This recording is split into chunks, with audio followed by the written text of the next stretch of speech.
Msanii Harmonize hataki tena kupoteza muda wala kuchezea nafasi yake kwa Kajala kwa sababu ameamua kufanya ahadi zake kwa vitendo, na sasa ameahidi kwamba atajiimarisha zaidi na kuepukana na kila ambacho kitakuwa kinamvunja moyo Kajala. Sasa kuna ujumbe ambao ameuandika hapa mrefu kupitia ukurasa wake wa mtandao wa kijamii wa Instagram.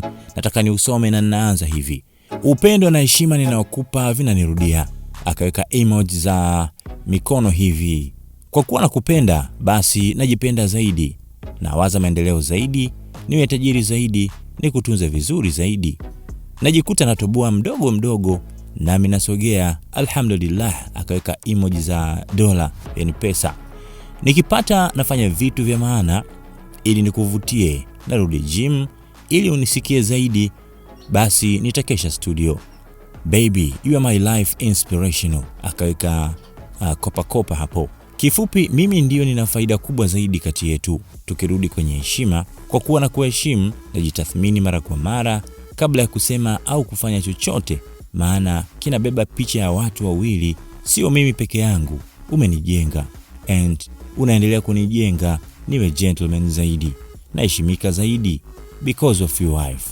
Akaweka tena emoji za kopa hapo. Kukupenda na kukuheshimu sio promise tena.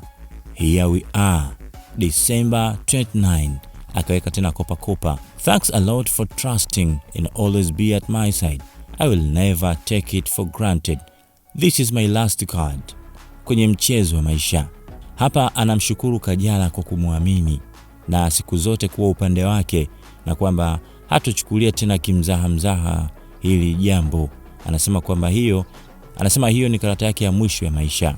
10 years later still feels like we are starting, mke wangu. Akamtag Kajala hapo akisema kwamba tayari muda umepita, ni miaka takriban kama 10 hivi, lakini bado ni kama ndo kwanza penzi lao linaanza. Sasa katika hiyo posti kuna picha ambazo pia ameziposti hapo zikiwaonesha wawili hao, na mazingira yanaonesha wapo katika maeneo ambapo kumepambwa. Kusema kweli, kuna ua imechorwa kopa, halafu kuna maandishi yanayosomeka will you marry me, akiashiria kwamba anamvisha pete, na kuna picha kweli ambayo inamuonesha akiwa amepiga magoti na anamvisha pete. Nani amependa hii? Weka komenti yako hapo chini.